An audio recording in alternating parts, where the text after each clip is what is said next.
বলতে চায় না। শুধু নিজে থেকে কথা বলা বন্ধ করে দেখো, দেখবে অনেক আপনজন বড় হয়ে যাবে। আসলে কেউ আপন হয় না। যারা তোমার ক্ষতি চায় তাদের আঘাত করবে না, তাদের সামনে একটু হাসি মুখে বাঁচবে। দেখবে তুমি আঘাত করলে যা কষ্ট পেত, ওরা তার থেকেও বেশি কষ্ট পাবে।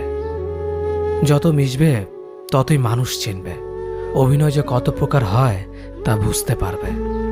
সবাইকে তোমার সত্যতা জানানোর দরকার নেই, যে যা ভাবে তা নিয়ে সমালোচনা করতে দাও। বেঈমান মানুষগুলো কখনো অপরিচিত মানুষ হয় না, খুব কাছের মানুষগুলোই বেঈমান হয়। পাতা ঝরার আগে পাতার রং বদলে যায়, আর মানুষ বদলানোর আগে কথা বলার ধরন বদলে যায়। মন কখনো ভাঙে না, যেটা ভাঙে সেটা হলো বিশ্বাস। কেউ যদি তোমার সাথে কথা বলা বন্ধ করে দেয়, তাহলে বুঝে নিও তোমার পিছনে তারা তোমার নিন্দা করা শুরু করে দিয়েছে।